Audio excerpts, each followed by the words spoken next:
Welcome back once again to the Iconoblast podcast, the show that takes a look behind the public facades of famous icon. I know it's so weird. Sorry. Like doing it just purely audio only. Now it's weird. Like now I need the cameras. It's become so weird because like when I'm doing the intro and shit, anytime I'm talking to the audience, I want to look at one of the cameras, but none of the cameras are on right now. Yeah.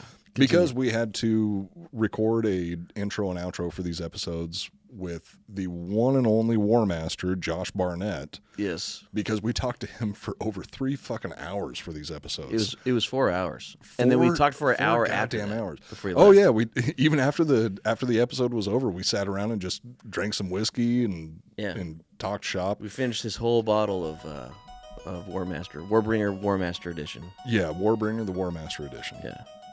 Which is very, very, very good whiskey. Highly recommended. And then the day after we recorded these episodes, we got to go to Bloodsport 8. Fuck yeah, which was also fucking awesome. We went there with Adam Hester from Skeleton Factory podcast. Yes, so you can still purchase that. I think it's cheap. It's not that much. It's a pay-per-view, but it's way cheaper than like the fucking $80 UFC fights. Yeah. And you get to see old school pro wrestling with the new realistic style. I was more entertained by this than I am by the average UFC fight. Yeah, it's fun. There's a bit more flair added to it. Yeah. Also, a surprising amount of blood. A lot of blood. I was not expecting that amount call it of blood. Bloodsport if there was no True, blood. Yeah. True. So anyway, we are picking up where we left off from the last episode, talking about Vikings. Yeah. Iconoblast. We put the past on blast. Hit them with the truth, with things you never knew. Nobody is safe, no thing to place. Got Joel and Coop with history in your face. Iconoblast. So when we last left off, we were talking about Nordic seamen. Oh yeah, Actually, I think Joel's favorite part. If we just get stuck here and keep going back to semen, he'll be happy. You can talk about Nordic semen all day. Seaman, that's so funny. Do you have enough? Do you have enough space on the cards? Yeah, you for doing all the okay over there, semen? Sean? Got a thumbs up. Thank you, Sean, for helping us. It was smart to go with the big coffee, by the way. Yeah. Yeah, I'm actually glad you grabbed that coffee too, or else I'd be dragging ass right now. That whiskey is fucking strong. By the way, Whiskey's adding good caffeine to and alcohol only increases its potency. Oh, good.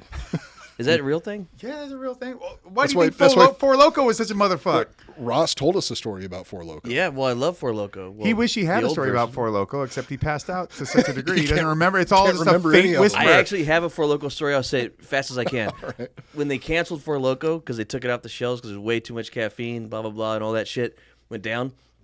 It was the last day Four Loko was in Ventura. I was with Evan and the Coat Wolf boys, and we went to the liquor store because we knew the last Four Loko that was in the liquor stores was The last of the was Four the last they'd ever Lokos. be. So we all got Four Lokos as a joke, and we're having fun with it. And literally, we were walking back to. Joke was you after. Yeah. So we're fucking hammered. It's like 4 a.m. because we're still awake, obviously. We went to the pier and all that, and we're going down the street, and there's just this woman dancing, and she's like, yeah! We're like, oh, fuck, another crazy homeless person. And as we get closer, she's holding a Four Loko. And she literally said what we already knew, but it was a special day, because she was like, it's the last day for Four Loko! And it was like all hyper, awake, 45, and 4 a.m, like, why are you even outside? And it was because whatever the hell that mixture was. Put his fucking Was gun back illegal. together. Why have you disassembled his Gatling gun? Shit, this gun fell out of the... No, that way, yeah. The barrel's, this end facing forward. You ever seen a claymore? By the way, This side towards, or front Yeah. towards enemy. front towards enemy. Cheers, Coat Wolf. Yeah, Coat Wolf, dude. So Coat The Wolf. old days. Coat Wolf Bros, right here. Brought us all I together. got the tattoo on my stomach right here. Those are my it's like now that I'm in I feel Austin, like an it feels honorary like it's Coat Wolf member. you're a Coat Wolf member for sure. Yeah, we're Yeah, all I would say so. that was like my version of going to war. I mean, I didn't get to kill anyone like you get to do, but the movies Well, we that made was because I and- was Calcutta that's true. and Tormac. Yeah, but the my movies we job. made and that journey was like growing up and becoming men and learning trade and How all about stuff. that drone shot over the flames in the street Yeah, and people that's- charging each other? yeah. And those people just showed up. You know that? Like we were shooting and it looked so cool that these guys just showed up with a drone. and they were like, "Hey, do you guys want to Oh just shit, that's right. do you want to just can we just do a shot for you guys? Like, whatever. We just got this drone. We're like, dude, that'd be fucking dope. And then we did another take. You guys had fucking full-on reds being just lent to you by through Louis. Big Louis. Yeah. And he's Yeah, like, Big yeah, Louis. I'll help you out. Like, yeah, that of course, day he this showed is up. by the way where I can be on a set and be like, oh, reds. Those ones have, are these the newer ones? Or those the ones that all of a sudden will just have a fucking red moment on you? And they're like, Yeah. oh, you know. Yeah, initializing. And I'm just like, yeah, I know my shit. I've been around the No, I block. don't. Initializing for fucking 10 minutes. Yeah, I don't really know. I just. This ain't my first rodeo. The original Reds were trash. We all know it. But you know what? The first stage of God everything bless is kind them. of trash. First Sword was probably pretty shitty, right? Okay, well, you know what? I take that back. I feel bad for saying that. They were trash compared to now. They work now. Back then, the fact that you could buy a cinema camera for that cheap, even though they broke half the time, it was so worth it. It was incredible. It Well, changed the entire fucking game. Think how it allowed you to use memory cards of a various format, whatever how they did their storage setup. Boom, yeah. Fuck this. I can cut this as much as I want. I can add After Effects. I can do whatever I want. I Like want. I'm not Yeah. worried about how much film I have and have. No. That one's filled. Boom. Just throw another one in. Keep going. And the fact that you had SLRs that you could then mate up Yeah. footage across because they were shooting in the same definition and have Yeah. it's pretty crazy, stuff, man. yeah. It really blew my mind. All right. Well, is that actually progress though? Because it's lowering the bar of entry for this It depends. specific type of art, and it floods the market. Depends. Yes, you're right. I will You tell are you right. that Which it's is not why progress. No, you're why right. we're doing a podcast now. You're right. Is because the You're bar right. for You're entry fucking- is you're lowered 100% so much. right. I you can know? actually tell you that it's not. Okay. For sure, it's Is it- not progress. For sure, it's No, not because progress. Okay. What it did is it made everything easier. And there's so many people now that can make movies, and the power of movies has suffered. It's flooding the market. But Movies, what would you movies say- aren't what they used to be. Have we I talked agree with about that. any Yeah. fucking movie today that was made since the 90s? I haven't been No. to a theater that I can't remember. And honestly, Oswald Spengler talks about in The Decline of the West, the Kali Yuga from Hindu literature, Rene Guénon, Nietzsche's Last Man. You get to a point where when you're in the winter of a civilization where, from the Spenglerian view, you don't create new things at all anymore. Everything's just it's just a copy of what came before. Like we don't have any new movies. We just have reboots, remakes, sequels. Crap. Yeah, but and it all comes off as like, oh, you're trying to ape the thing that you thought was good, but this is all you can make, and it sucks. It's like you missed the whole point. Or I think it's like the cameras being so accessible has turned movies into factory farming like animals, where now everyone has it, so it's yeah. like flooding. But the positive side to that is there is an occasional moment when a weird fucking genius motherfucker that is so poor. yeah, Some guy's like, that guy would probably make a good movie, and he gets handed a cinema camera because you can buy them for $4,000 now. yeah. And then there's- that guy there's- makes actually something impactful. So it's almost like the market being flooded with shit to such a higher degree that the noise makes it hard to find.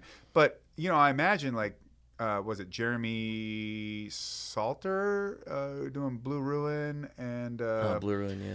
Green Room. There's something dark after. He did Blue Ruin, Green Room, Yeah, and the one with the Scandinavian cat from. was it one of the Skarsgårds? Yes, Alexander. I haven't seen that one yet. It takes place up in Alaska, Jeremy? and a wolf expert gets brought up, who played by the black guy with the glasses from Hunger Games, and he was in Westworld. He's a really good actor. Jeffrey something. Was he in the James Bond movies also? Yes. He directed True He played the Detective? He was. CIA guy. Yes. Okay, He yeah, was yeah. Felix. Yeah. He's a great actor. So they believe that this wolf killed a kid or something like that. So they bring him up, but it actually turns out there's all this like criminal shit going on. It's weird. This director I love him. I think he's great, but he's doing low budget. And Murder Party. Maybe, yeah, he started with Murder Party. It's really cheesy. Oh shit! I didn't. film. It's a lot of I fun. didn't even see that one. It's fun. Blue Ruin was the first one I saw.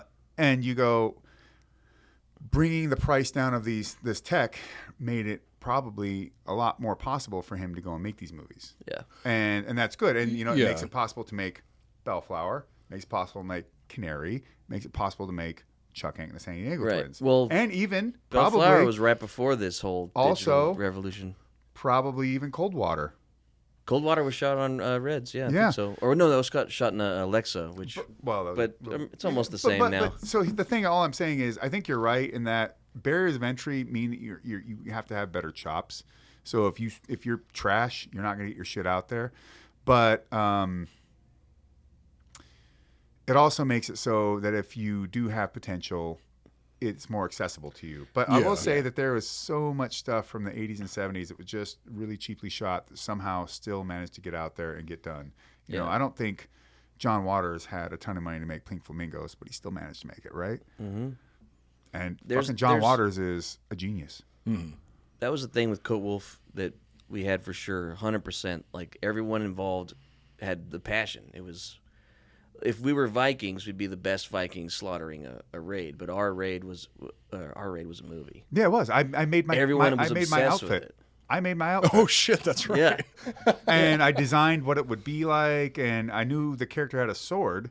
But I said, okay, I want to have a chain on this sword. Yeah. Because I was thinking of Lobo, I'm the Alan Grant and Bisley character, and so I'm like, oh, I'll have this chain attached to the sword and chains wrapped. And so I went and I bought the jeans. I think the prop person or the costumer got jeans for me, but I went to thrift stores or like TJ Maxx's or whatever, and I found this jacket and cut it up and put studs on it and little things, and I wear it as part of my entrance gear. yes, I was Holy about shit, to no say way. when I went and saw you, I don't remember what the event was called, but QPW in Southgate. yeah, took the train to get there. That was fucking so much fun. And I remember when you walked out, I was like, I felt like I was back on set. I'm like, dude, it's fucking Tormac. So I made my own jacket. I did all this different stuff. So I made most of my own costume, and then I feel like a dick forgetting his name. He's like one of the other super tinkers in Coat Wolf. Paul Edwardson. Paul Edwardson, yes, fucking great dude, sweetheart. Yeah. Yeah. And he Gearhead. shows me what the sword Technical looks dude. like, and it's like, awesome. Give it to me for a second. And so we drill a hole through it to loop the hooks through it to attach Get to the the chain chain. in, yeah. And then I'm taking a file and trying to give it a false edge on it, so it looks like it might be sharp, even though it's not. And The sword was cool too. to I mean, me and Paul were just putting this thing together, and just for the fuck of it. too. yeah. And okay, it's just the whole thing was, I thought, what would look cool? What would make this look like something that you would actually give a shit about in the movie to have any impact? And if it was a film that I was watching, if it was Escape It looks from like the a Bronx fucking or sword whatever, from an anime. it does, and but it was important to us. I know everyone listening is like, "Get was- back to the Vikings." Yeah. It was heavy as fuck too, though. I remember It was like big. the Oh, yeah, big, Jesus the big like Christ. bar brawls and shit that we shot. What sucks? This movie should be out. I'm sorry it's not. Love you guys. It'll come out one day, but. If it was out, they could go watch it right Yes, now. And they that's could, what they sucks could, they about could. talking about all this. Because But I asked Paul to, all right, we got it done. Give me the sword. And I just sat around for 30 minutes out behind the warehouse that we were using. And I just figured out every way I could swing the sword and play with it and Yeah. do all this shit. So it was there's heavy as fuck. Yeah. So I'm just a giant piece of swinging metal. was the like sheet sword around metal. my head and do all this shit and slinging it out there and letting go of it and then dragging it back. Holy in and shit, grabbing like it. God So of there's- War. I was Yeah. about to say, like, I remember something being like, someone being like, "What's that sound?" I'm like, "Oh, it's just Josh. He's practicing." That's just Kratos Yeah. out back. Yeah. So there's a part where I'm fighting Don Fry and he blasts me and I want to, I've got a sword. I'm going to fucking murk him. But he hits me. And so I blast myself over this crushed up car behind me. Yeah. And I let the sword go out of my hand. It goes flying across the roof, but I have the chain on it. So at some point I drag it back Drag it into my back. own hand and catch it and start trying to fucking fight it. And I cut I cut Digsy's hand off. Yeah, you cut Don Oh, Fry. It's you kill. Okay, I still remember. it's a way. Yeah, I this is still kind remember of Don Fry's. spoiler alerts. Oh. Arnold. Don Fry's ad-libbed response was "fuck, cunt." Fuck, cunt! He's holding his severed fucking hand and blood just spraying out. Oh, that Eyes movie are was, crossed. that was so much goddamn fun to make. Holy shit! Oh, how about him picking on Rathead in the that was the bar? best. Oh God! That was the When he- best. But Rathead makes you. he makes you want to pick on him. Yeah, Now, like looking back on him, like I kind of feel bad for that kid. No, I don't. Okay, I don't either. If you don't, I don't. thought he was hot- You know what? He hot shit lived. because he was in a fucking movie with Bruce Willis at some point. Dude, I remember there's a scene in there's like a scene in a bar after they. What was that movie called? Cockfighter? Blowy, Yeah, it was. Blowy It Man. was one of those. Come on. One of those bootleg Bruce Willis He's movies. doing his best, okay? Yeah. No, I mean he's a working actor, and Yeah. you know he's doing his thing. He just Yeah. kind of rubbed people the wrong way a little Well, bit. he just. Yeah, it was, well, it was He was Looper. classic Hollywood, which is okay when you're with a bunch of other. We were all like. Michael Paré is classic Hollywood. Yeah, But he was cool though. He's cool he as was cool fuck. as shit. Cody kicks fucking ass. Okay, sorry, modern Hollywood, Okay, yeah. where he like little. He was used to having TV screens where you could watch his takes, a little fluffy room, a room to sit, a trailer. Gotta have Video Village. Gotta have yeah, the green Video room. Village. That's the. Colt Wolf's never had Video Village. Shit. Barely had Unless I video have to fucking bring- studio apartment. I got to bring my TV from home if we're gonna have a playback, which is what I loved about it. But yeah, No, I mean that did make it a lot of fun, and like you guys were saying earlier, that struggle breeds ingenuity. So like the more limitations that you have to work within, the more creativity you're going to have to work with, and that actually kind of feeds into what we were talking about earlier, where even though these ancient cultures had less granular information, they had much stronger guidelines to work within. So they had to work with whatever they could get their hands on to actually make any sort of objective progress or subjective progress too. Got a little off topic there for a little bit, but that's What's it. new? That's the name Yeah, of the game that's on the this name. show. yeah. So when we last left off, we were talking about the Viking sailors, and Oh yeah, we're talking about Vikings today. I know, yeah, surprisingly. Honestly, at this point, it's just going to be a good episode from start to finish. Doesn't matter what the fuck we talk about. This is just a common through line to go back to. Yeah. So being skilled sailors also made the Vikings highly capable explorers. They were responsible for discovering Iceland and Greenland, along with establishing cities such as Dublin, Waterford, and Limerick in Ireland. Well, not to mention they had outposts in France, which would be Normandy, Yeah, and the Orkney Isles. and that's where, well, not the Orkney Isles, but Normandy. That's where, like, the reason it's called Normandy is because of the Normans. The Normans, which are Viking. It was a Viking outpost. The Orkney Islands remained Viking almost longer than anything else up in Upper Scotland. That's Upper Scotland? Yeah, Orkney where you can Islands? get Highland Park and Scapa. Taking it back to whiskey. Drink. Yeah. Yeah, I'll drink to that. I'll drink to Scapa and Highland Park. I love that Highland. By the way, the Highland Park cast strength, killer deal. It's like you'll find it for like $80 to $90, but it's sherry finished. It's like Sean's got I don't know, 100 and some proof. It's fucking delicious too. I'm just. This is Shawnee. He has his own podcast on the network. Common podcast. Conman podcast. I'm on it, but Joel Try isn't. the whiskey. Sorry. I just feel like you're working hard over there and not showing you enough love. That's really good. Smoky. It is. You can't take that bottle. So just It's fucking awesome. drink all that. I guess I'll have to get you guys another one. Ooh, So I'll get I'll get an address from you. Drink. Oh, absolutely. I just signed the papers on a new apartment today, and I got a Yeah. He's like, no big deal. Fireplace. It's got a fireplace and a cockroach Cockroaches problem. inside oh, it. cool. It's just like California. Best of both worlds. John, thank you. By But the yeah, way. I've got a dry bar that I'm trying to set up in there, and I want to get some good whiskey because Ooh, I hell like yeah. to have, I This don't stays on know the if- this stays on the Iconoblast. Oh yeah, set. that's staying here. That's part of the set deck at this point. Well, we're gonna finish. Well, it yeah, tonight, after we it finish the seems. bottle tonight. So by the end of the Viking Age, they had left their names on hundreds of locations in Western Europe and thousands in England. They also beat Columbus to the Americas by nearly 500 years. And we did touch on this briefly when we were in our first 5 episodes of the show. We were talking about Columbus, or was it 6? We did 6 episodes on Columbus. 6 episodes on Columbus. Still didn't finish the story. It's a lot to go through. Dude, there is so much to go. It's so if you're much actually more gonna, than 1492 sail the ocean blue. No, it's fucking deep. It's Whole plus all lot the more politics in nuanced Portugal than at the time. Well, Yeah. Well, Columbus was a Spaniard, right? Or was he Or Portuguese? Castilian. possibly a redhead. Castilian. Or possibly an Irish redhead. Oh shit! And so he originally didn't he go to the Queen of Spain and be like, "Oh, I want to do this," and they're like, "The fuck you are? It sounds stupid." It was Queen Isabella that that initially, finally Well, funded the king his the expedition. king was like, I thought he went to okay. Spain first, and then they were like, nah. So he went Yeah, to well, Portugal, and then it- Portugal was like, sounds great. No, it was the Queen of Spain that finally greenlit the expedition okay. and gave money for it. But only after he there's- sucked the king's dick. Yeah, And then the there's king was a- like- Well, who would? a good chance. You know, I mean, a was a fucking great handsome chain guy. of being. He Yeah. was, he was put there by God. It's like sucking God's dick. Yeah. That makes you Eskimo brothers with God. Yeah, tasty cock. It's veiny and bulbous and Oh, you're getting clipped on that one, Josh. Yeah. I'm sorry. Oh yeah, Probably. that is a clip for sure. probably it's definitely sheathed. because I'm guessing the King of Spain was not circumcised. You know, Rabbi Tell me- Goldstein didn't make it up there at that point. You're telling me that They God say is gonna, like, maybe you don't want smegma. I don't know. telling me God's uncut? His son was circumcised. Look, man, people that hate Jews, I'm like, do you want stuff in your dick? Do you like Do you not dick want cheese? challah bread? Are you kidding me? And no Marx Brothers and fuck off. Jews are dope. I'm down with the Jews. Yeah, I'm Me down- too. Yeah, I'm down with the Jews. 100%. Well, I'm pretty much down with everyone.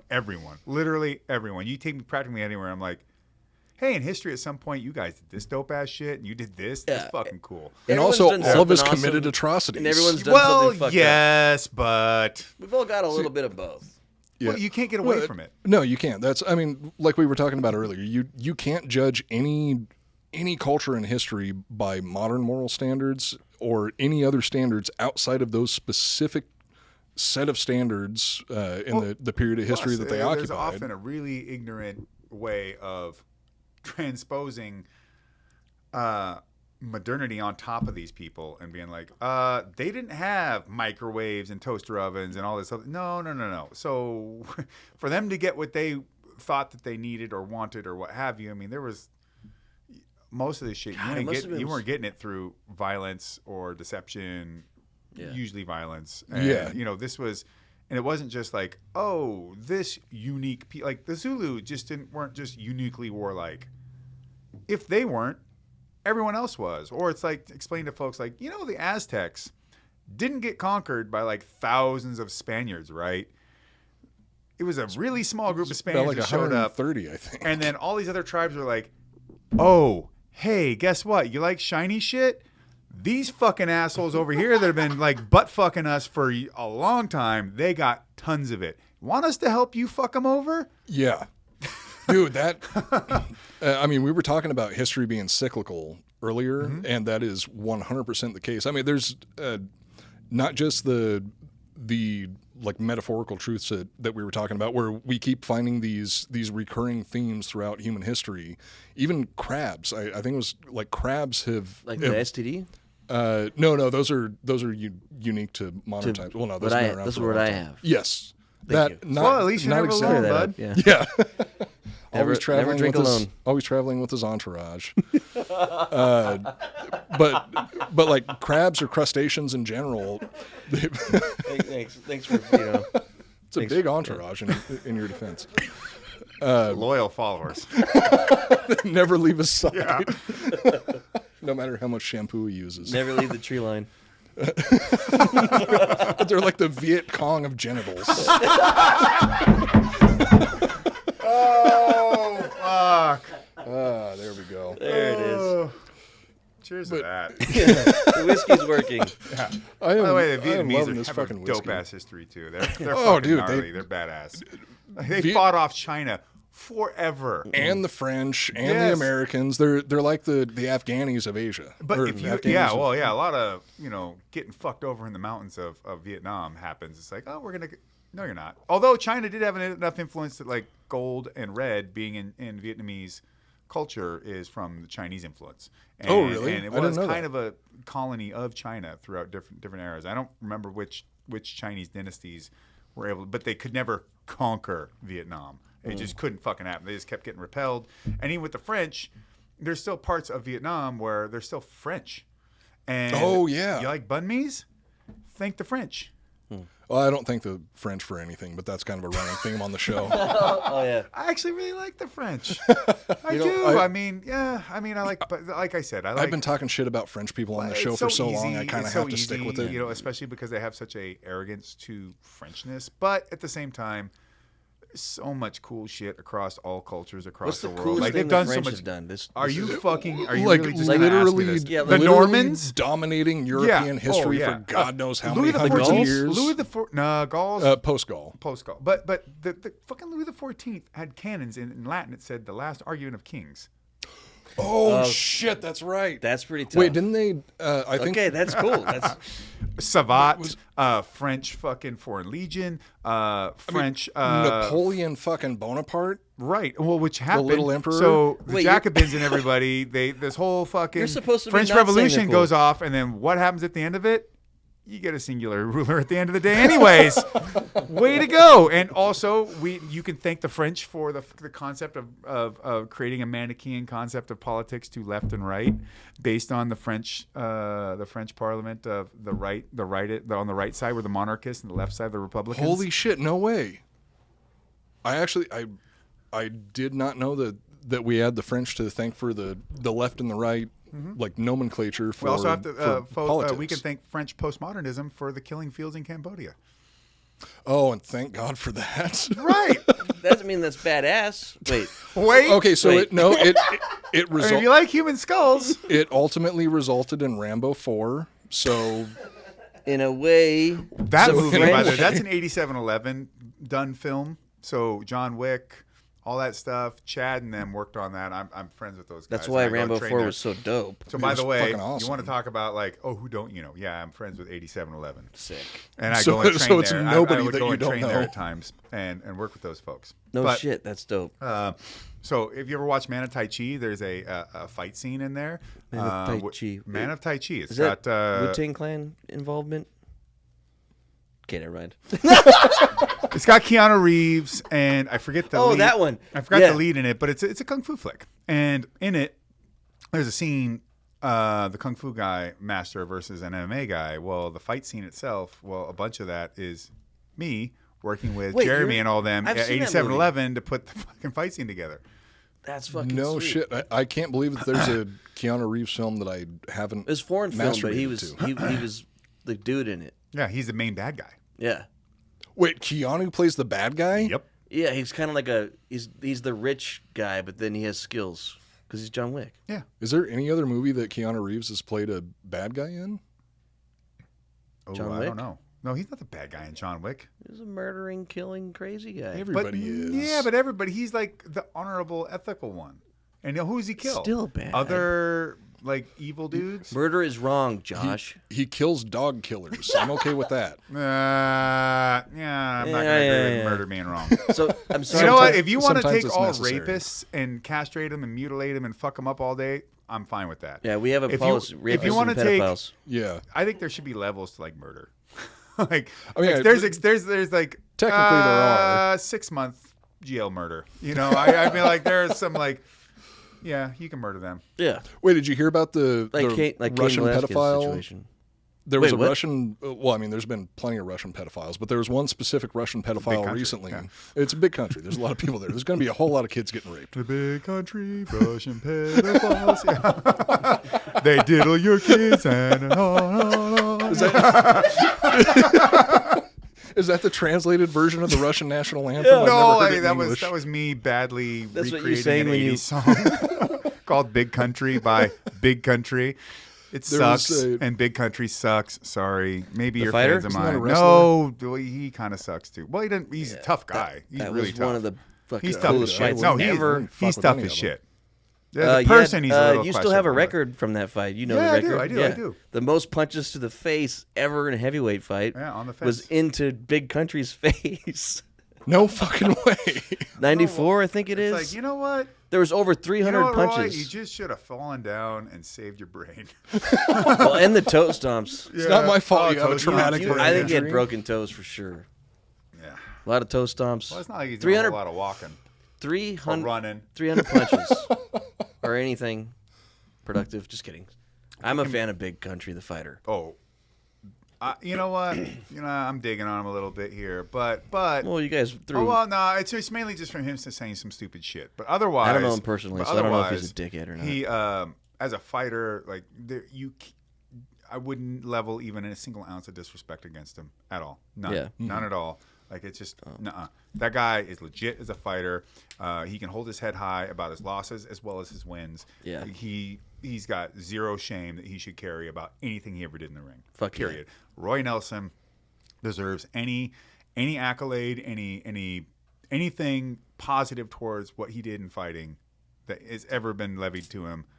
100%. And if people have tried to diminish that, I, even right now, will try to fill that gap in and make up for that because he earned it.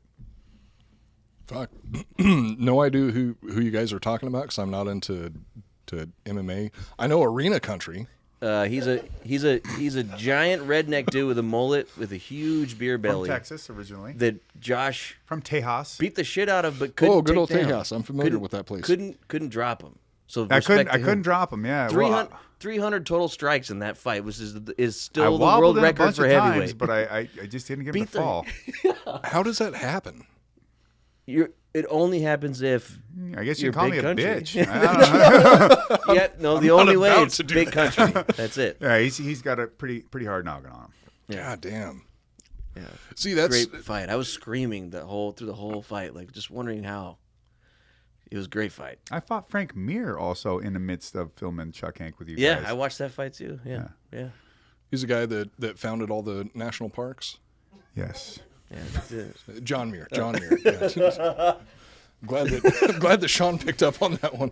Jesus Christ, I'm a fucking nerd. I mean that's a deep one, man. That's like right up in the butthole all the way into the fucking Deep cut small right intestine. No, so I mean, I'm not really worried about finishing the rest of the information on the paper right now because one of the reasons that I was excited to have you on the show is since you are, well, I mean, there's multiple reasons, but one of the things that I really wanted to get your input on is as a professional fighter, how do you picture? Nobody has a really crystal clear picture of how old school melee combat would go down. From the research that I've done, it's much different than anything seen in any movie that I can think of. It wasn't like it's hard to pin Braveheart down because, and I think there's going to be more. There's going to be more of it that's pragmatic and makes a whole lot more sense than people would think, and less flourish, less. And I also think that when it comes to like there's HEMA, right? Historical something. I don't know what the fuck it means, but it's basically a historical combat. It's like one of the only like fighting sports that I've ever actually watched. Oh, HEMA? Yeah, I love HEMA. But unfortunately, in my opinion, from watching some HEMA stuff live and otherwise, like they're like dorking it up a lot of times. It's and LARPing. I've watched them do like, so I used to be sponsored by Cold Steel when I was up in Ventura, and Lynn Thompson and crew legit spar with blunted steel, and they go hard. They're not fucking around. They'd hold their own competitions, and those dudes can fight. Like, I learned how to use a Dane axe from Lynn Thompson. I learned how to do, I'm not very good at it, but I can throw rudimentally throw a boar spear by being taught by Lynn Thompson. And I had trained knife and stick fighting and Kali Eskrima and stuff like that before. And done knife training with Ron Balicki from Innocent and Guru Dan. And actually, I do have, I guess, a good portion of this from my old MMA coach, Eric Paulson, because that guy can do, that guy is a walking, talking encyclopedia of martial arts on anything. Like, hey, Eric, how would you disarm a guy and take him out while on a motorcycle at 20 miles? He's like, okay, here's what you do. It's like, fuck, man, how do you know that? Like, Holy it's just shit. nuts. But I watched some of these HEMA folk trying to go through some old German manuscript, and I'm watching them do the grappling from it. And I'm just like, this is pathetic. Like, this looks like a bunch of unathletic nerds trying to like LARP right now, which on one end, good. Keep LARPing until it becomes reality, because So like if Coop and I got in a fight with swords and but shields. you know what? But here's Well, the we've thing. sword fought I would before. keep you. I would say like I don't But care no. how fucking shit it is on day 1 and day 10 and day 25. Just keep going, because you will figure out how to best make use of what you have to a degree. And then when you ever go back to looking for any other oversight from somebody that is more, let's say, call them professional or what have you, it'll make more sense to you, right? Until you've actually been in there and starting to learn what works for you and what doesn't, you won't fucking know. So if you're doing any martial arts and it doesn't have any actual live sparring, you're not doing martial arts. You're doing choreography. You're doing fucking interpretive dance. You're not martial arts without martial is nothing. You need some sort of practical application. Right, and you need to do it under duress. You need to do it near full speed.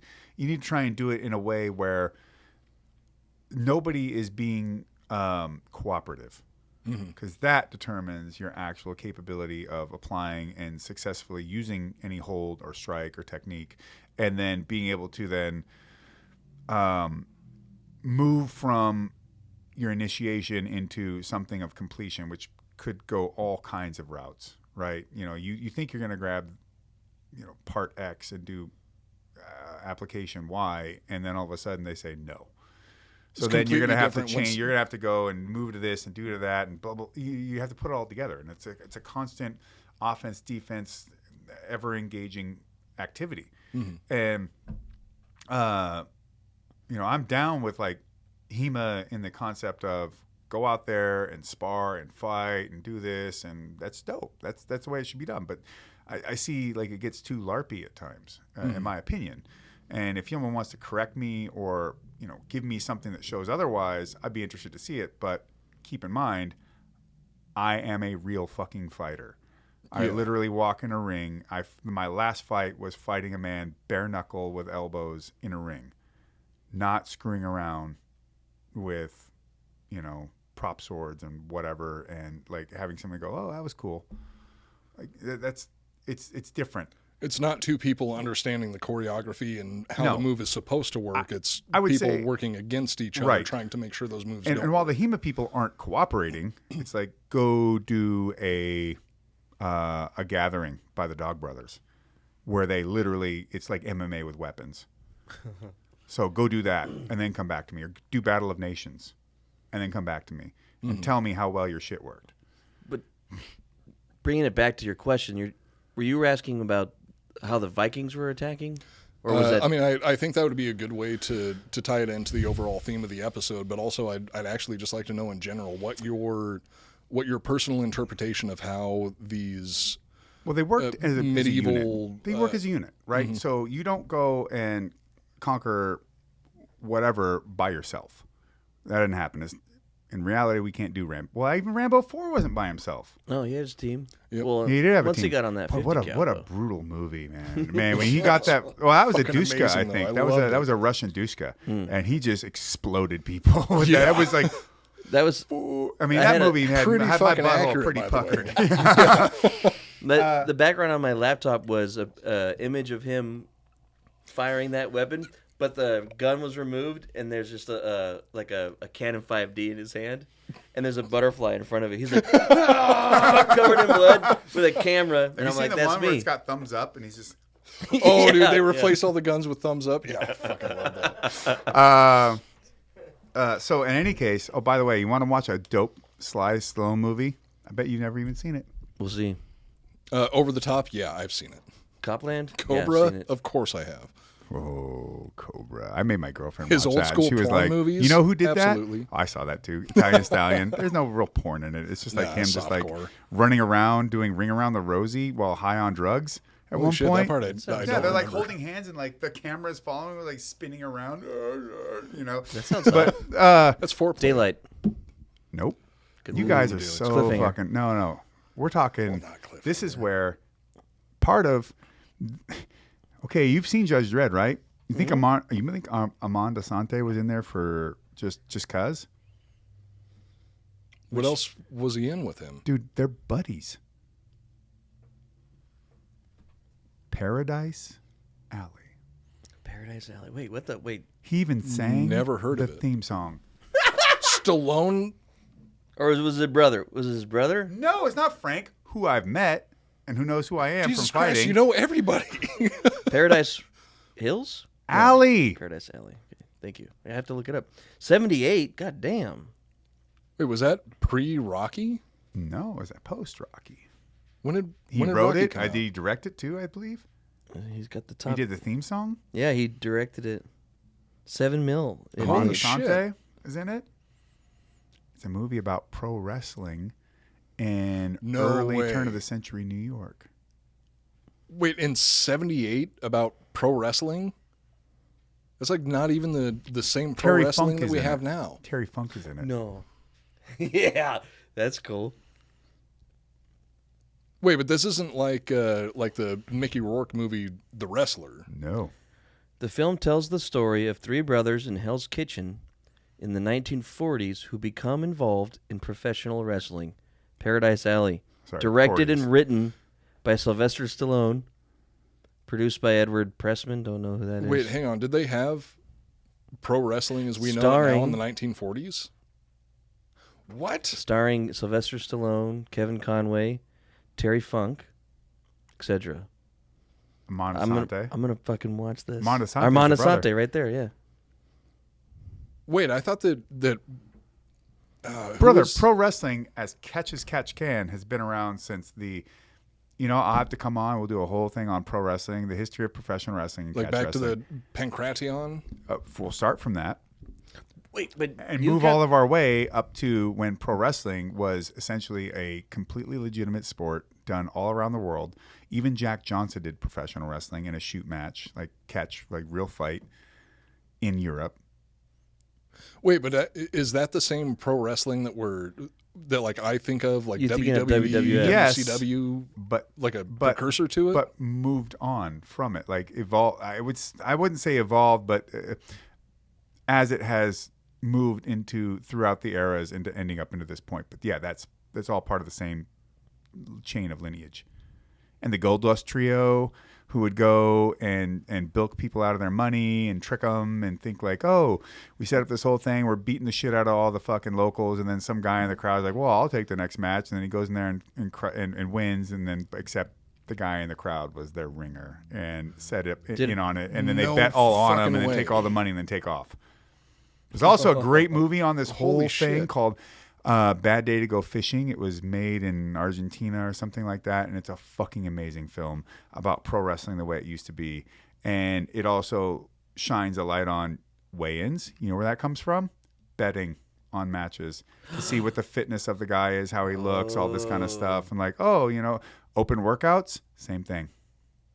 You'd have open No workouts fucking way. a week or a month before a match, and you'd show up and start doing open workouts and doing different things like, oh, man, this guy looks really fucking fit. He's super tough, blah, blah, blah, blah, blah. And then, maybe there's a challenger in town that wants to step up and fight him, or they're building a matchup around in that area, and then, But it Josh, changed to influence the betting lines. No fucking way. So you pro this- we wrestled can- for a long time too. Since 2002. Yeah, so you've been in that game. Don't you have something coming up too soon? That Bloodsport 8 in Dallas, Oh, Texas. fuck yeah. Can I go? Yeah. Named after the famous Frank Dukes film. We did an episode about Frank Dukes. He seems like a fake, but then recently there was some footage of him doing fights actually in Puerto Rico. I think here's my reality about Frank What? Dukes. I think he legitimately had some fights at some point, but Not the nothing amount to that he said. nothing to the level that he said. Probably nothing involving the Black Dragon Society, which isn't entirely made up. What? You also need to look Audio into, listeners, if you're You only also- listening, there's a freeze in the room. You for a second. also need to look into Count Dante. That Write didn't- it down because we'll forget because Yeah, we're drunk that now. didn't come up in my research. If you want to talk about wild ass shit, you need to look into Count Dante. You also need to look into my old sensei, Jim Harrison. We just that episode we were making fun of the fucking No. Frank Dukes is full of the Black a Dragon lot whatever culture of shit. He shit. was saying. And the way he tries to portray things, I don't believe to be hardly of truth at all. But he's using a grain of truth to make a forest of bullshit, as I like That's to how say. he can pull it off because it's And I don't know whether he's how good of a fighter he so actually Mortal Kombat is. the movie is real. and he was there. That's essentially what you're Yeah, saying. Shao Kahn and is legit. Yeah, Goro and all that. Yeah. You fought Goro? You Shang probably Tsung whooped can Goro's ass. actually steal your soul. You know what's funny is Brian. What is that guy's name? The main bad guy in Cobra. Pig. Brian something. God, why can't I remember his last name? His first name is Brian though. Probably has something to do with that whiskey. I can't remember anything. He was also in some fucking goofball film I was making my girlfriend watch with me the other day, where it's like some like weird flick. Well, yeah. So she'll be like, okay, I'll go. How weird do we want to get? We want animated or live action? And then, all right, sci-fi, this, that, whatever. And she'll go, oh, okay, I got something. I'll throw some weird ass shit on this. Like, Yeah. the fuck are we watching? I go, you know me. But But that's why they're awesome. There's Yeah, a weird they are thing about awesome. all those movies. and there's so much, there's such sincerity to the like bullshit they're trying to put out there in the world. It makes it just read like, okay, I'm out. This is fucking. I can see the strings, and this is fucked up. But you know what? I'm on for this ride because you're committed to it. So am I. Yeah. Did but, you say never? What's it called? Never surrender. Never give up. Never surrender. No, don't fuck that. Don't butcher that. What's no it called? retreat, no No surrender. retreat, no surrender. Sorry. Where the ghost of Bruce Lee comes back to teach him. It's obnoxious, yes, but you know what? I'm into it.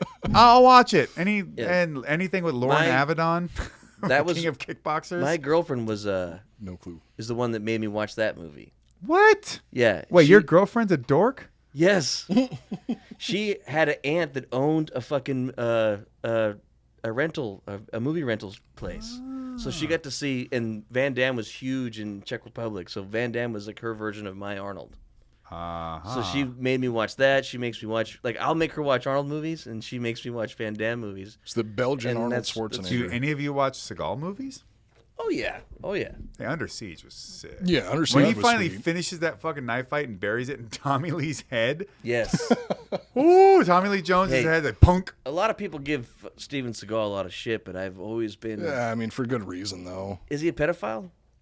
I have no idea about any of that Or kind of is he shit. straight? I I'm have not no- going to get into it like I have no a bashing Steven Seagal No, moment because I've done I'm- a movie with him and he was always good to me, and that's all I'm going to say. I was gonna say, I got his back because I fucking love his movies, and my favorite movie. And if that kid was cute, just kidding. If you want to Sorry, make I'm just an fucking. I'm kidding. I'm not suggesting or insinuating, implying anything. I've never heard of this. I have no idea. I would never put that on anyone. Not Ricky Bobby. Not no one. But long story short, don't fuck the ugly kids. I thought that Steven Seagal was dope in Machete. On our what I was ghost trying bed. to get to. Because their spirit will remember that and come back to haunt you. That's why they call him the ghost bed. Yeah, Machete, dude. I loved seeing Steven Seagal as a villain, and he was really good at it. Honestly, He was actually. He was. I fucking love He was in Machete. that movie, yeah. I love all Steven Seagal's old movies. They're the Oh best. man. Everything's 3 letters, and it just means people getting fucked up. Yeah. Yeah. Oh, he just broke that fucker's arm. Oh, he took the Jamaican drug dealer and gave him a backbreaker and then threw him in an elevator shaft where he gets impaled at the. Like, wow. I guess you really don't like Jamaican drug dealers. You were more. Honestly, fucking Steven Seagal was more brutal on Jamaican drug dealers than Predator was in Predator 2. That says something. Well, that's okay. Analyzing. Sorry, developing my brain. It's overrated. You're right. But those Jamaicans in Predator 2 got fucked up. Oh, they did. Oh, yeah. Steven one of them, Seagal did him even dirtier, though. Yeah.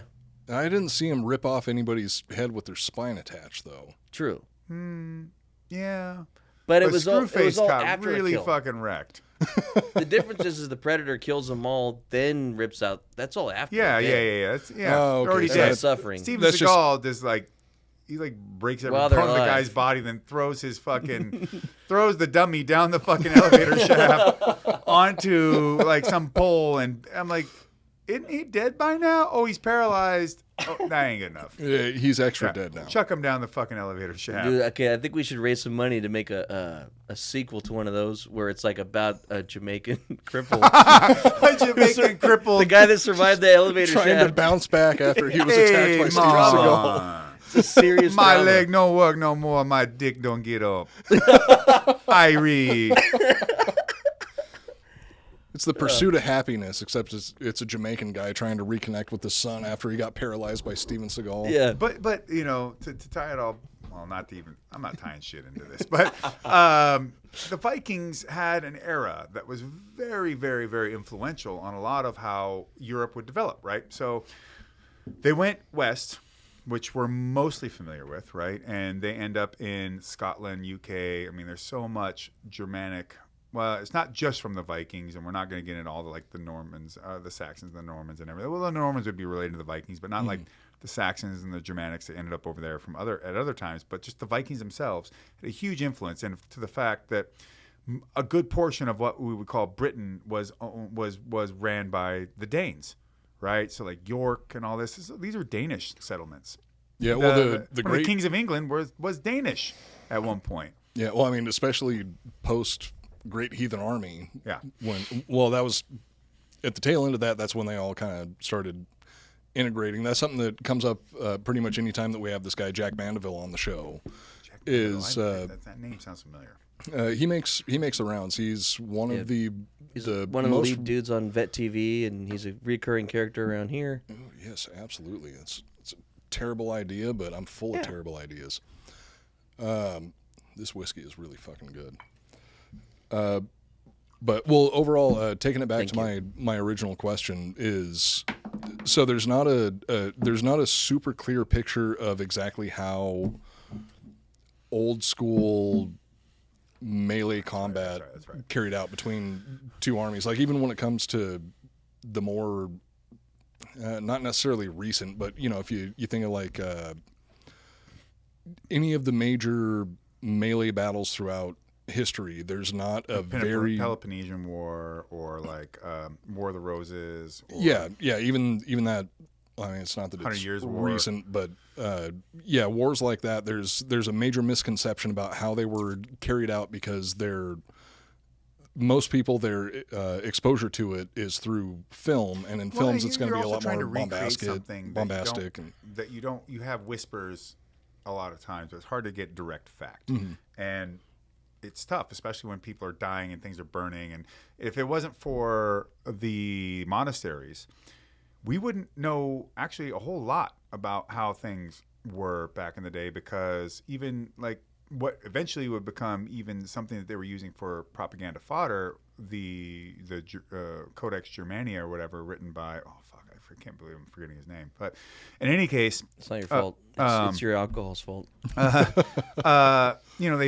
the only reason they even had Germania was because these monks, would go and collect they would find all this stuff and keep it and preserve it. And the scrolls that the Romans were writing things down on, they didn't last, right? And so if it wasn't for the church, so much information would be just fucking utterly lost. And even with that, trying to piece together the most accurate understanding of what history was is going to be tough. And what they never tell you is that there's a lot of shit that's kind of like gaps that get filled in, like, well, it probably... And, I'll give them the credit that likely there's, with a really good historian that would understand humanity, its drives, its needs, its wants, and what was likely, what the patterns would show as much as possible. They can probably fill in that gap fairly accurately, but it won't be exact. And when it comes to things like melee combat, of course the winners are going to write things in the most beneficial version, light. Beneficial light that they can come up with. But with the Vikings, they had a process of sword and shield fighting with axes as well. Now, using a Dane axe, you wouldn't have a shield at all, but you have distance. And what you would think with an axe, you think you swing it around. No, not that much. really. At times, sure. But by and large, you're using that distance to use the horn of the axe and the blade on the end of it because it's a thinner blade. It's not a heavy blade. It's not a thick wedge blade like a splitting axe. This axe is made to kill people, not to cut trees. So you're going to use the horn, the tip on it, to poke, prod, disarm, attack the closest implement in front of you, which is going to be your hand or arm. Can you explain the shape of this axe just real quick for people that don't know what this axe is specifically? Think of how would I put it? So when you think of an axe, you think of like kind of a shallow version. That's even a little bigger than an actual axe is. But an axe for splitting and industrial work is really more of a sharp wedge. That's the whole concept. It's to break the material with the sharpness of the tip, and then allow the rest of the axe to come in and push apart the weight of the rest of the axe. Yeah.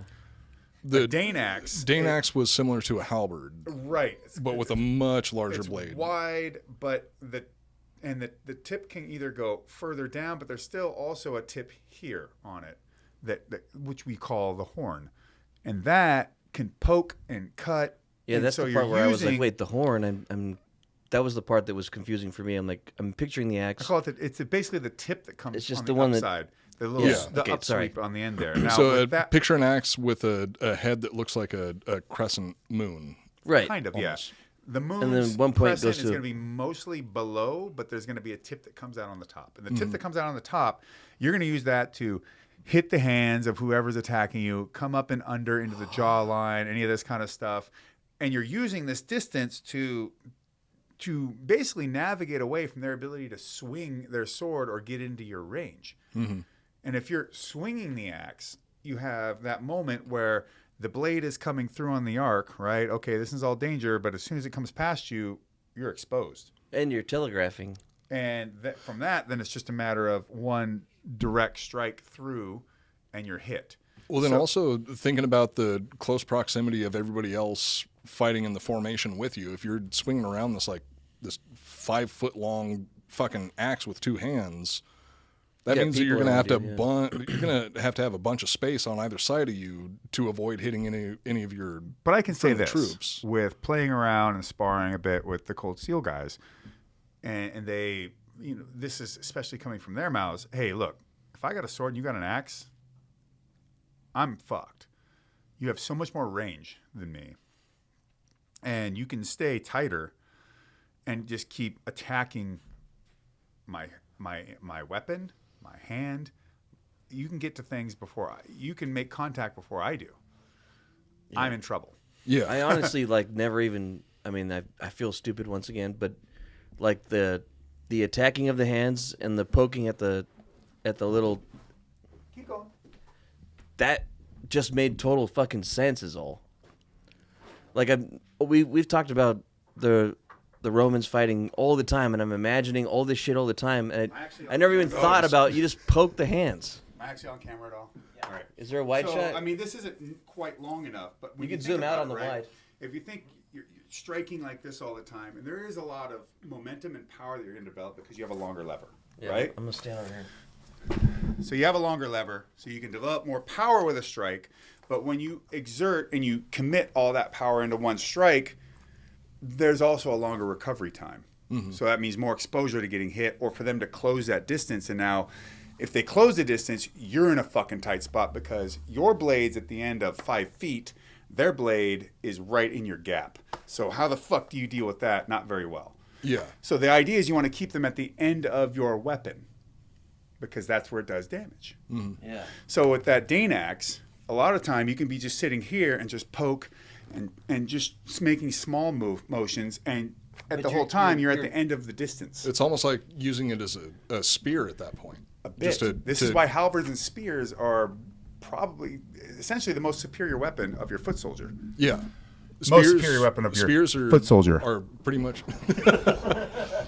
Anybody who is not watching this episode on the Drinkin' Bros History channel on YouTube, you definitely need to. This one especially. If you have not watched any of our shows on YouTube yet, this is the one to watch. Yeah, Josh Barnett just deep-throated my microphone. But yeah, like the spears. Joel's never going to watch this now. I have to edit this. Yeah. spears are one of the most prolific weapons in history because it gives distance, and it's also so much simpler to learn than any sort of bladed weapon, like specifically swords. Takes less metal too. Oh yeah, much less metal. It's primarily wood. So, got all this wood instead of having to forge a fucking blade that's, I don't know, 2 to 4 foot long, or 2 to 3.5, maybe 3 foot long, versus making a blade that's only like this. Yeah. And it still has penetrative power on the end of that reach to drive through your target. Josh, this is a podcast. You need to sit down. So you've got your Dane axe, and there is moments for chopping, right? You can chop with it, clearly. But by having that horn and that blade, you're just keeping it into your opponent. Mm-hmm. And you can just do things like this even, just make small movements, and you're still cutting through your target. But yet you're just using the end of the blade and keeping as much distance as possible. But what you said to me... With the Viking swords, your shield and sword, and you can fight and attack here and block and try to keep things so that you're blocking and finding your opening. Mm-hmm. Now, if someone's got mail, they've got money. Mail is expensive. Most people aren't going to have highly developed armor because they don't have the money to do it. And if someone that does, either very rich or through patronage, or very rich because they win a lot. Mm-hmm. Right. That's quick thing that what appealed to me about all this was that you were saying that you attack the hands and stuff. Yes, right. So if your and weapon, that was the part that was like, oh fuck! It like changed the battlefield in my mind. If this is the hand that has the weapon, if I'm just tagging the hand and I cut the fucking hand, or I injure the hand in some way to make him let go of the weapon, now you're defenseless. Yeah. So if someone's coming at me, I'm going to hit the first thing that I can get a hold of as a target and then go and finish. And that little horn, I can just ram that straight up into your face, or be here and cut that way or cut this way. I don't need to, I still have length, which is leverage, which will generate enough power to cut through my target. Mm-hmm. Or if I'm not cutting through it, at least I'm causing impact. If I cause impact without causing a killing blow, someone's still going to, oh fuck, I got hit. Yeah. Now they're more probably, they're likely to be more consumed with the concept of, oh fuck, I just got hurt.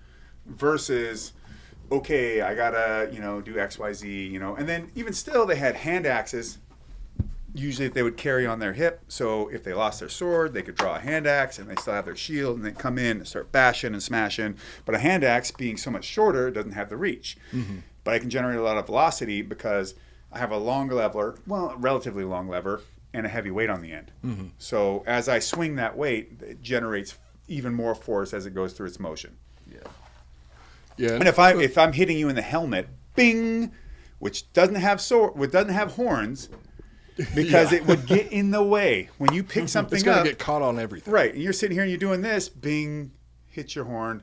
Hit your horn, hit your horn. It's more weight. You don't want that on your helmet. Well, you're also effectively giving your enemy like handlebars for your head. And you can end up in a grapple when a whole bunch of people are mashed together. You got to do what you got to do. So I remember sparring some neophytes in stick fighting with a PVC piece of stick that was covered in foam. I'm wearing MMA gloves and shin guards and all this, and they're coming in. They're trying to do all the different Sinawali they've been working on, and I'm just going right to their face, kicking them, smacking them, getting a hold of them, throwing them on the floor, and just beating them to death with a stick. It's like, this is real stick fighting. I can't just bing, bing, bing, bing, bing. It doesn't work like that. Mm. But to them, it's like, oh shit, I thought I'd just do the patterns, and I get in there and I make my contact. It's like, no, you don't, actually. And as you're sitting here doing, different things, I'm moving. I still have a hand. I might hit here, get you to block, and then punch you right dead in the face. See, those are other parts of. So we covered this a little bit when we were going through our series on Julius Caesar. This is one part of history that sweet, by the way. That was fucking awesome. Seriously, Drinking Bros History channel on YouTube. Yeah, Tune into that shit. if the audio seems weird, it's because we just got a full a professional martial arts exhibition of how to kill somebody. Yeah. But that's one of the things that came up when we were doing the series on Julius Caesar and the Roman Legion is a lot of these fights, the way that they would play out was quite a bit closer to like a high school shoving match where it's not about just constantly going for killing blows. It's about all these little strikes to distract people, to scare people, and a lot of the legions shoving themselves and- had armor, right? Which is prior to the Viking Age. But some things get lost, or they don't have the material means to do it, right? So a Roman Republic and its entire empire has far more wealth that it can gather towards the endeavor of making armor than Vikings. You know, not to say the Vikings never had armor. I'm just saying that the Romans actually had a professional standing army. exactly, and so post-Marian reforms. which is also why I mean, similar to when you get back to then you get to Prussia, it's like, oh, look at how they kicked everybody's ass, you know, or even like the winged hussars from Poland, or once you have the ability to devote funds, time, and economy to the creation of weapons, armor, and basically goods for your soldiers to go soldiering, it increases your effectiveness. Well, ideally, anyways. Yeah, and the overall training also, where you're able to build a cohesive unit, because if you're fighting in these big groups, the way that it plays out in movies a lot of the times is it kind of splits off into these individual battles where, you know, there's either the hero squaring off against a group of guys, or it's these one-on-one fights. And from all the research that I've done, that was extremely uncommon. Well, they would because it have was- pocket battles, but they weren't based around like, I'm a guy and I'm fighting a guy. It was, they all mashed into it, they're going at it, and then they kind of like, each little group might take its own little melee over off to there, whatever, but they're all basically interconnected, and as things start going, you can't really keep track of everything. And Yeah, so it just the starts... fog of war. Right. And then you then have someone who is your... probably on a horse, so they have a better vantage point. They're watching over this kind of stuff, and then using things like horns or flags or different ways to signal to try and organize and move the troops to a better position, to draw them back, push them forward, move them one direction or the other, and create and organize your tactics so that you can be the most effective. Yeah, and that part of it would, on the larger scale, that part of it would fall down to the general's control of the army and any sort of pre-planning that they put into it. Or actually, a lot of times, especially with the Romans, there's been a lot of situations where it came down to similar doctrines to what special forces use now, where they would give more power to the small unit leaders to make decisions, and that ended up being more beneficial in a lot of major battles where somebody like a legate would be able to make a call to take his unit forward and press the attack, which they had the freedom to do, and that would ultimately turn the tide of battle. But overall, the part of it that I'm always so curious about is any sort of recreation of this type of combat that you see now with it's generally untrained people doing it. But Like movies and shit. No, not even like movies. That's choreographed like the live action role play type folks. Yeah, LARPers. Or you mean, was it the Society for Creative Anachronism, SCA, and stuff like that, where they all get out in a field and they're like, I'm a mage and I'm an orc and lightning bolt. Yeah, going to the people that are actually doing the real recreations. I would do that. I would still, I'm not shit, saying yeah, I wouldn't do it. I would. yeah, just Let's putting not that out get there. let's not Just get make sure we know misconstrued. we would all do that. Well, at least the three Oh of no, us. I would too. I'd love to see you in a wizard hat. To be honest. I just overall from the perspective of somebody need a loincloth. that's. Josh casting spells. I'd like Do you that. really think Josh would be a wizard? Josh, Well, if would it you was his would turn you to be the wizard, like I would like to wear the armor sometimes, Josh. You're always the warrior. I want to be the warrior. You Yeah. be the mage. Yeah, warrior needs food. Oh, that was a quote from technically a quote from Gauntlet, but also a Yes. quote from San Diego Twins. We just need a little bit of Tatsu. Tatsui. Tatsui. Okay, I got one last big question to wrap it out. Well, but I don't know. I'm too drunk to. Well, by the to way, ask so it. I was Right. before we start looking at wraps. The Vikings, like even the Romans or any fairly well, before we even get to that, your point about basically a highly elite minority being able to be more effective at dictating what happens on the field of battle is just simply that. This actually is funny enough. It rolls into Gaetano Mosca's aspects, some of his philosophy on political theories. A highly organized elite minority will always triumph over a more disorganized majority because because I'm not 10,000, I'm 100. And you think, well, but the 10,000, that's superior numbers. But if they're not actually organized and controlled well enough, Disciplined and committed to the fight. they're just going to scatter and go all over the place. They're going to be so disjointed and disorganized when it really comes down to it that they're not going to be able to be as effective against the 100. That was another strength of the Roman legion is their cohesion. They would be able to fight against larger numbers of enemy soldiers because they were sticking together. Yeah, From what I can tell, They were the connected as the one. Vikings never really. They never had a professional, or the Scandinavians or Nordic They were countries. raiding They never, parties. Yeah, They didn't. They were militias, pretty It much. wasn't 10,000 people showed up on the shores of Scotland. It wasn't like that. Yeah, how many people was it approximate per? I think it on was the probably average? like hundreds. The usually. largest Viking army in history was the Great Heathen Horde, which was allegedly controlled by Ragnar Lothbrok's children, his sons, and that was the low- blue or whatever? Was it Bluetooth? No, that No, Harald that's Harald something- Bluetooth. Harald Bluetooth, which, by the way, Bluetooth is directly derived from the concept of the runes, the Elder for Dark runes, and Harald Bluetooth. Yeah, okay. the symbol for Bluetooth that you see is the initials of Harald Bluetooth in Elder Futhark, No but shit. they're combined into didn't know one. that. Yeah. That's cool. It's his initials. But yeah, the largest.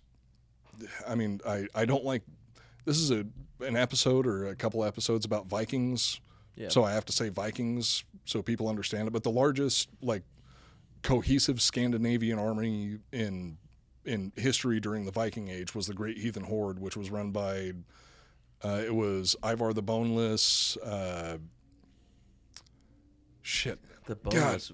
Imagine what he looked like. Ragnar Lothbrok had the coolest names for his fucking sons if he ever even existed. But yeah, that was the largest standing army for the Vikings in history, and that was like in the low thousands. It generally wasn't a 1 to ton of 2,000. people because it took a lot. Like I said, a raiding party was generally put together from a town. Yeah, And things like that. And of course, over time, kings might grow in power and prominence within their own territories in Denmark or Norway or Sweden or what have you. And then perhaps they can marshal more forces at that point. I mean, what is it, the Kievan Rus or whatever, that was a fairly substantial amount of people, I believe. And so it's funny because even with the current conflict of Ukraine and Russia, it's interesting because Ukraine has always been the Ukraine across almost all history. Not to say that I don't think that they should have sovereignty. We're not getting into any of that. No. Leave that shit at the doorstep. We're not talking about that. We're going historical and saying like it's been the Ukraine, which means frontiers of Russia essentially. And even the person most responsible for some of the Kiev was at one point The Ghost of Kiev, yeah. Yeah. that was a the- video the game, Ghost I of believe, Kiev. actually. But It was. I said we're not getting into that. He's the great grandson of Han Solo. We already talked about this. The person responsible for pushing back other invading army. It sucks that I'm forgetting the name. but there's a giant statue dedicated to him, I believe, in Novgorod, and that thing is and to say like most of what is like some of the historical importance of Kiev Wait, hang on, that and wasn't Ukraine. Peter the Great, was it?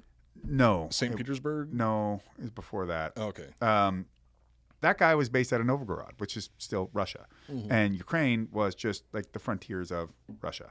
But even still, even further than that, Ukraine, Western Russia, is the Rus, and it gets the name Russia from the Rus Vikings. From the Rus, which turned into the Kievan Rus, Yes. which ultimately expanded, creating that was actually something that I initially had written into not this episode, but the episode that's going to follow this one up, is the fact that the countries that are fighting right now are fighting sharing each other. a very, very close cultural history. Russia is lineage. huge, and it encompasses, especially after the Soviet Union, large variety of and even still the Tartars and the Mongols push through at some point, even though the Tartars end up becoming Russians themselves at some point through politic mainly. Like The I mean, Tartars also turned into a really good sauce to dip fish into.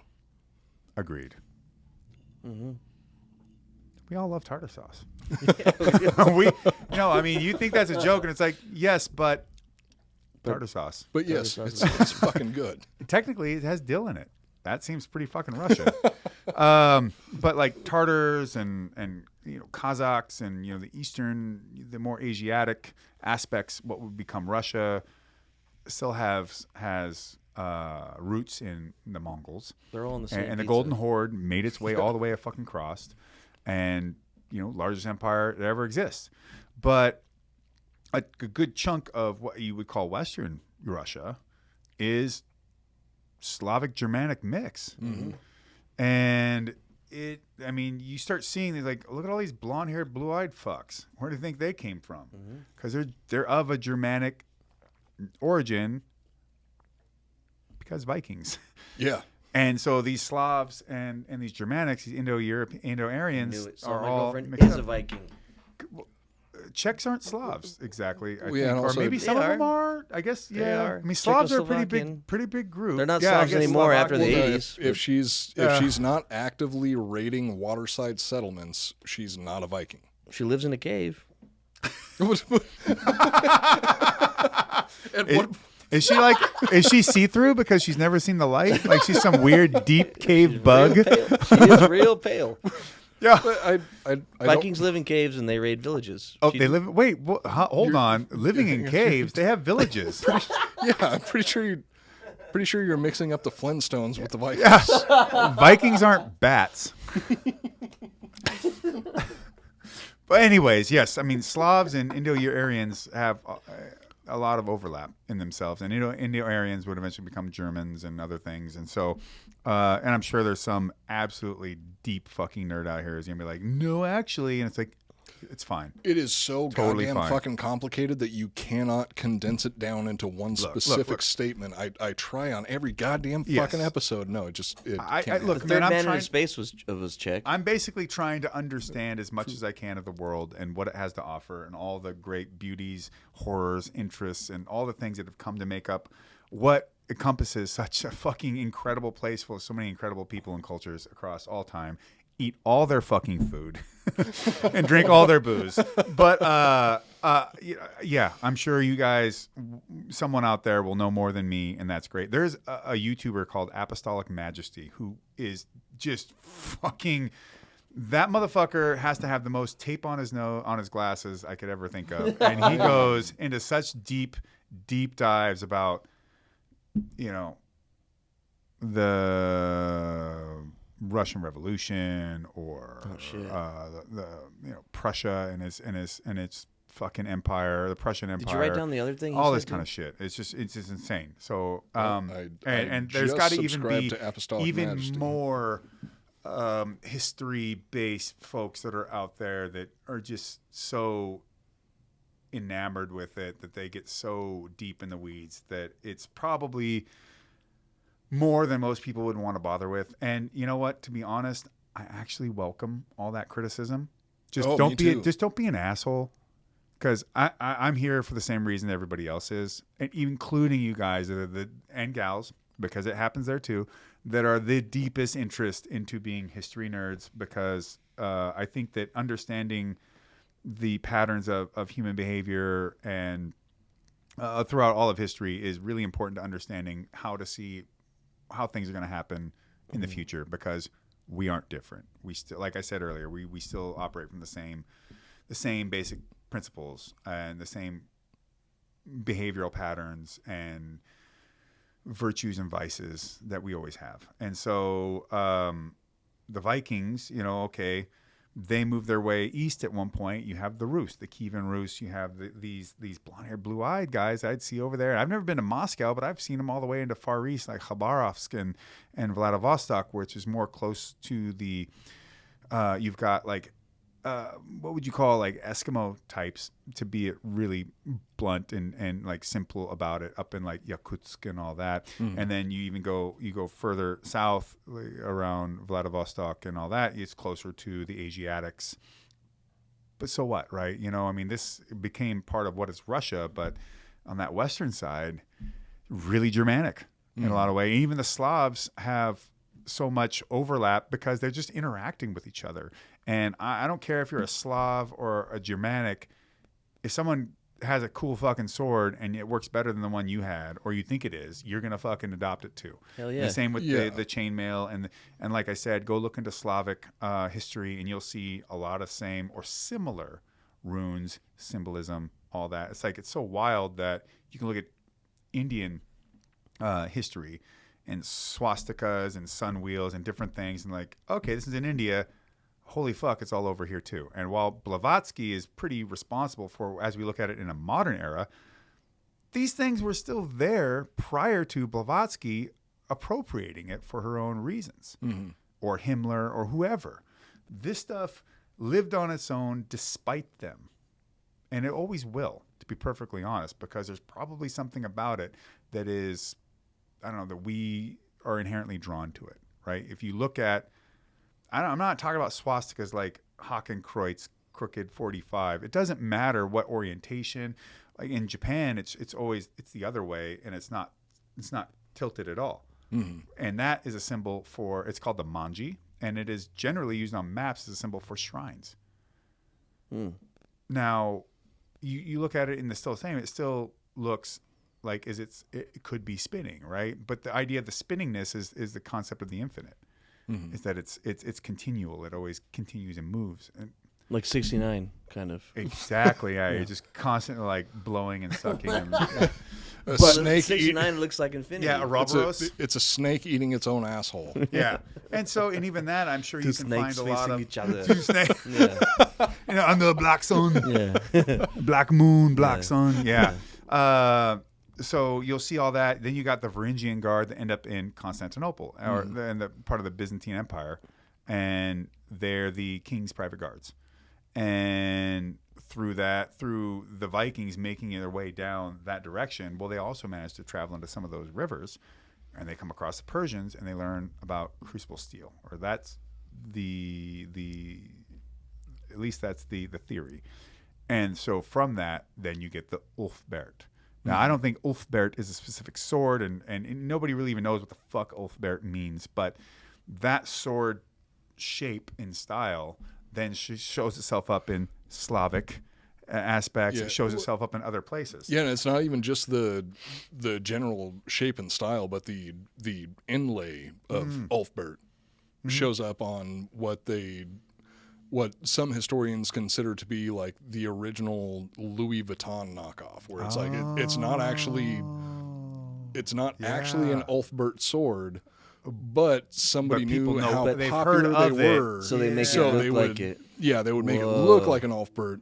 Not the same quality. That's a way that they actually differentiate an authentic Ulfbert, because I think there's been like 170 Ulfbert like confirmed or theoretically confirmed Ulfbert swords that have been found. Well, the one that the Lich King had was a legit sword. No, that was the fuck. It's a World of Warcraft joke. Sorry. I can't remember the name of the goddamn sword. That was my favorite World of Warcraft expansion. I never played World of Warcraft. Ubatuba? Never played it. Ubatuba. Yeah, So the, sword. Hoobastank. The Hoobastank sword. It's all like 90s, like kind of trip hop lounge music, which could defeat armies. I agree. oh yeah, that would Yeah, make get him to wear fucking bootcut jeans at a low rise and like. it made me want to give up. All right, let's close this out. We're at 3.5 hours. Is that enough for you? That That is more than enough. That is the record for the length of any Iconoblast episode. Yeah, it is actually. Yeah, But what about Ghost Bed? We will do those. add those in audio- later. Yeah. Yeah. I didn't. Unless But you I want to, if you want to lay on one, we could do a quick ad. All right. I'll move a camera over if you want to try it out. Let's. I will fucking rest my tuchus on a Ghost Bed sex is gonna and see what it has to offer. sex Me? is gonna be involved. Yeah, That's And okay. there's I 4 mean, dudes in the room. Right are you now. ready for it? I'm ready. Yeah, I'm gonna try to choke you out on the ghost bed. You're just gonna get fucked hard. I hope you're into that. And everybody watching, Yeah, I mean, enjoy. I guess. I mean, Sean, maybe not to start an OnlyFans. Do me yeah. a favor We'll and we'll kick the song right now. We'll start the song. give me a Wait, wide shot.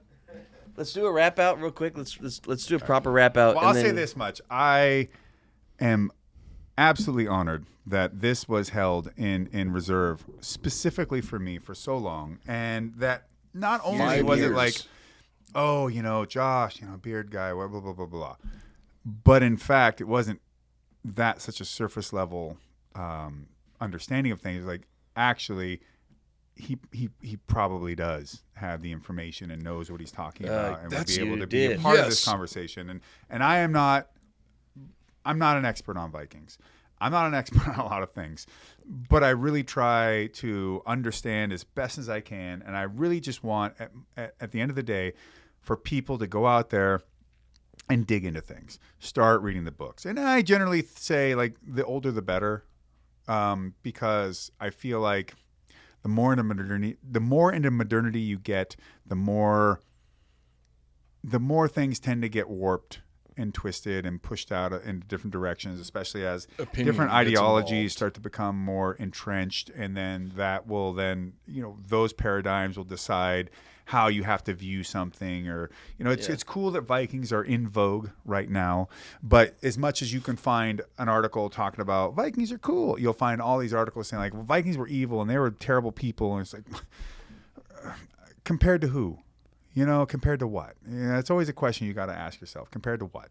And you can say like, well, that's great that you can sit here now and compare it from your lens as someone living in modernity. But if you were in if you were just in the Industrial Revolution start of Russia, it would be a different discussion altogether. Or if you were in the Grand Deutsches Reich, it would look differently, under the unification by Bismarck.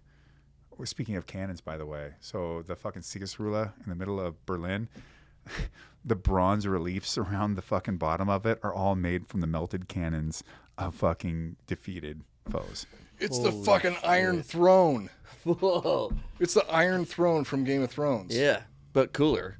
Throne of Swords. Oh, that fucking of thing cannons. is seriously dope. It is fucking cool. That I is walked fucking all the way to awesome. the top. There's like a giant tile mosaic of Germania on the second level, third level, something like that.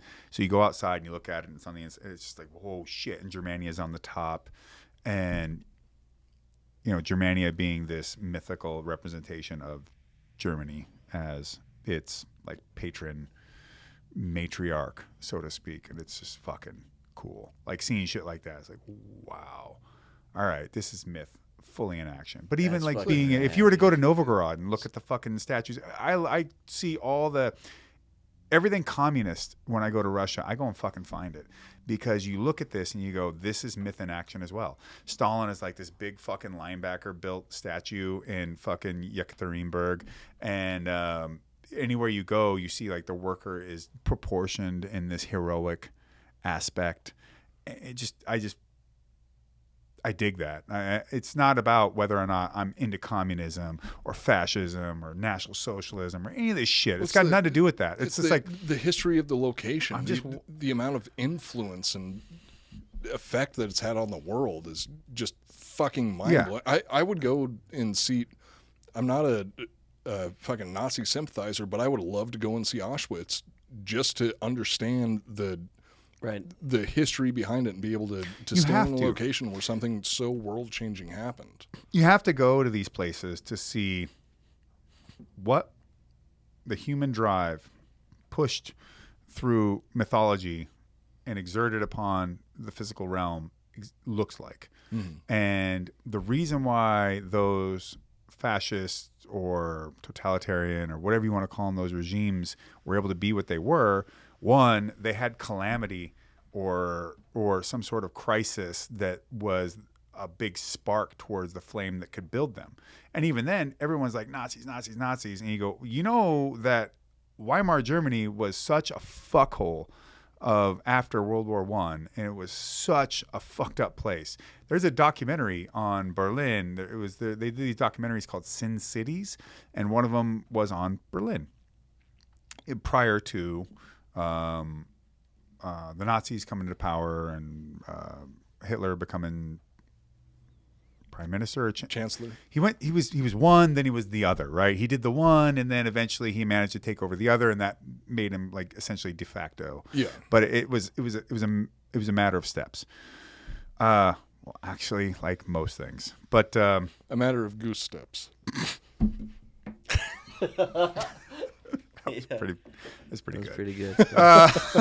But you watch this documentary and you see like how insane Weimar Germany was at the time, and that's just talking about billionaires in Weimar Germany. Oh yes, and multi-billionaires. But we couldn't buy bread, you know. But and that's just talking about the culture of the place, of Berlin and Weimar Germany. That wasn't talking about all the bad after effects from the Treaty of Versailles and the League of Nations and everything that came with it. So the Treaty of Versailles created World War II. Yes. It forced Germany into Yes. World War Go II. read A.J.P. Taylor's his book on World War II. It's very illuminating, among other things. But you look at these things and you go, okay, there's always some sort of crisis or something happening. And with like Weimar Germany, it was like, well, you get Nazis or you get Bolsheviks. You know, you don't get like, oh, cool, like let's just, make this little thing. No, none of that happens. It's extreme in either way because it's a state of a severe calamity, and so humans are looking for stability.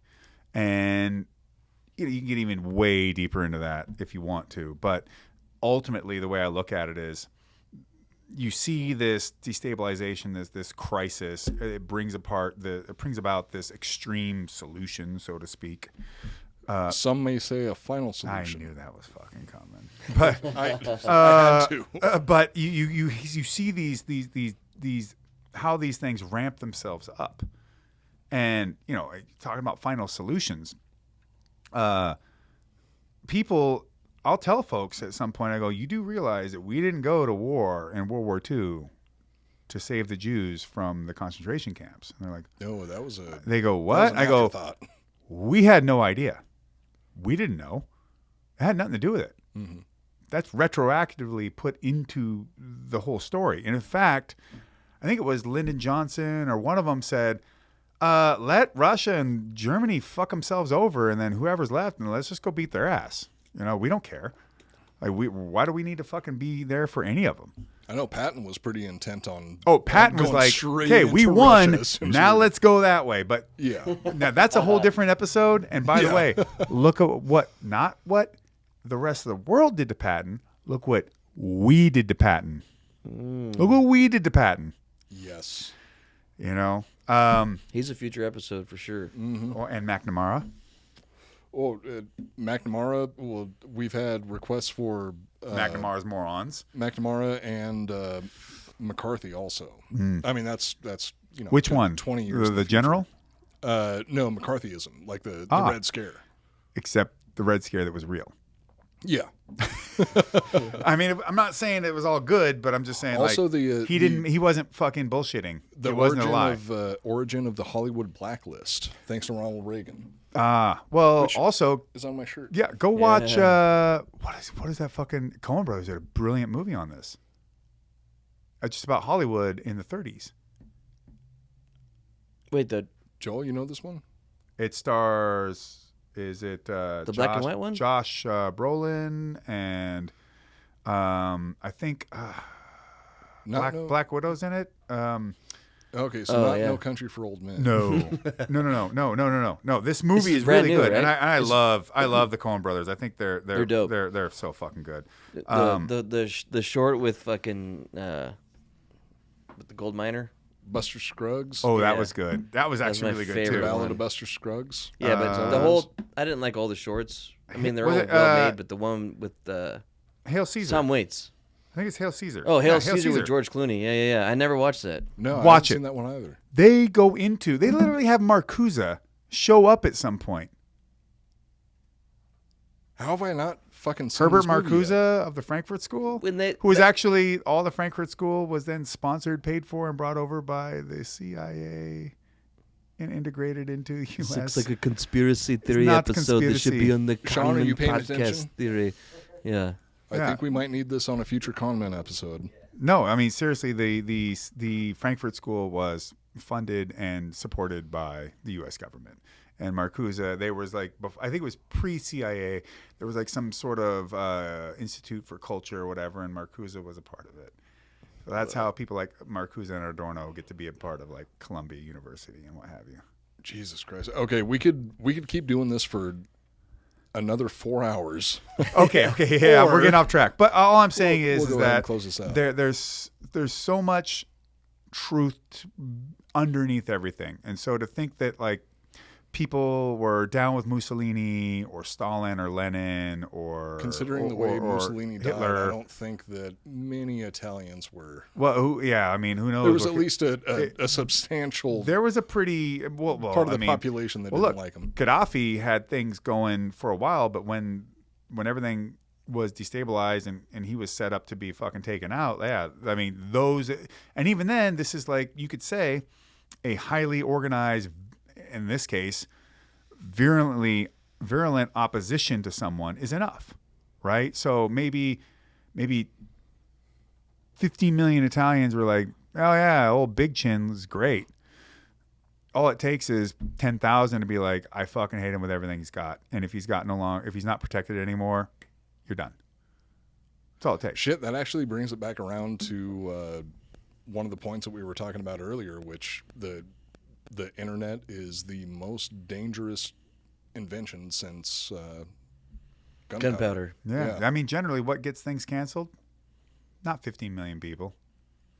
10,000. Tweet. 10,000 noisy- obnoxious, noisy people. Yeah, a So, noisy minority. which you're going to see a lot of after this, I'm sure. But if we did the show right. hey, shitlords! While you're out there, we're not simping for You're Mussolini. We're not talk right into simping. that We're not camera there. simping for Hitler. We're not simping for Josh, Ukraine, real Putin. Well, I should say we're not simping for Putin. We're not simping for Stalin or Lenin or any of this shit. What we're doing is we're looking into history. We're looking at the action of human beings across time and cultures. We're trying to highlight that not everything that exists in the world is evil, even if at some point it did something quite catastrophic to someone else. And we're also sitting back and saying that, well, the movement of human beings across time and culture is expansive, it's deep, it's messy, it's an onion, it's many layered. And yet, throughout all of this, there's so much beauty in the world, despite the horrors that we have to go through. And ultimately, we should be in praise of peoples and cultures and across time and place, and to learn from them and to love what they bring to us, and the beauty of their existence, even if we never get to see it, and all we know of it is something that we find in the pages. That was I Couldn't say it any better. I have absolutely nothing to So, look, to add to that. That was To beautifully that said. end, if you come to cancel us, it's because you don't care, you're ideologically driven, you're a piece of shit, and you didn't listen at all. You didn't listen at all. You literally didn't listen at all. You don't fucking care. Yeah. And you know what? Yeah, let me get in here. Yeah, you'll never do it to my face. Yep. You will wait for the proxy of violence of a state to protect you the whole time so that you can be a piece of shit instead of being here with us, trying to be like, let's just try and build each other up as much as possible. Let's learn. Yeah. With that being said, that's it for this episode of the Iconoblast podcast. I have nothing to add to that. That was fucking beautiful. Yeah. My name Well is Matt said. Cooper. That is Joel Benner, and we were The graced WARMASTER with Josh the presence of the WARMASTER Josh Barnett, and we're all reminding you to never take anything at face value.